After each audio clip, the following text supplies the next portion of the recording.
तो बच्चों आज हम देखने वाले हैं क्लास 12 बायोलॉजी का एक छोटा सा अंतर विदलन तथा समसूत्री विभाजन में अंतर, यानी कि विदलन क्या होता है और समसूत्री विभाजन क्या होता है, इनमें हम डिफरेंस देखने वाले हैं। ये जो टॉपिक है आपके क्लास 12 बायोलॉजी के मानव जन्म वाले चैप्टर से लिया गया है।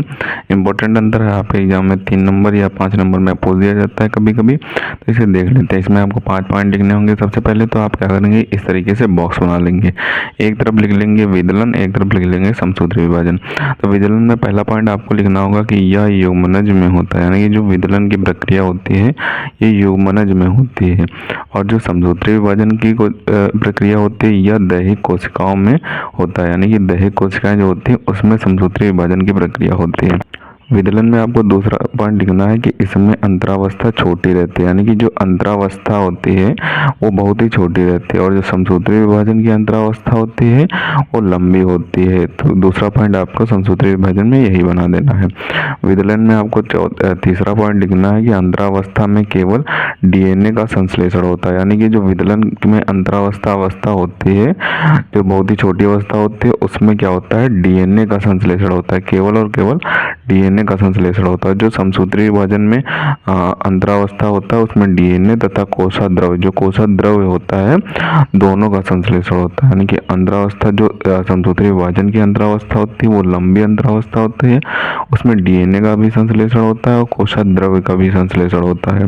तो विदलन में आपको चौथा पॉइंट लिखना है कि भ्रूण के आकार में वृद्धि नहीं होती, यानी कि जो विदलन का जो भ्रूण होता है उसका जो आकार होता है उसमें वृद्धि नहीं होती। और जो आपको समसूत्री विभाजन में चौथा पॉइंट लिखना है वो लिखना है कि कोशिकाओं की संख्या और आकार में वृद्धि होती है, यानी कि जो समसूत्री विभाजन में कोशिकाएं होती हैं उनकी संख्या में भी वृद्धि होती है और आकार में भी वृद्धि होती है। और इसमें केवल आकार में वृद्धि होती है, वो भी भ्रूण के आकार में वृद्धि होती है।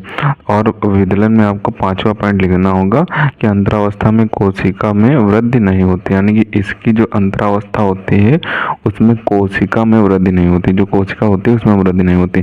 जो समसूत्री विभाजन में आपको पांचवा पॉइंट लिखना होगा वो लिखना होगा कि अंतरावस्था में कोशिका वृद्धि होती है, यानी कि जो समसूत्री विभाजन में अंतरावस्था होती है उसमें कोशिका में जो वृद्धि होती है, डेवलपमेंट होता है, वो होता है, और विदलन में कोशिका में वृद्धि नहीं होती। तो यही आपका विदलन और समसूत्री विभाजन में डिफरेंस हो जाएगा।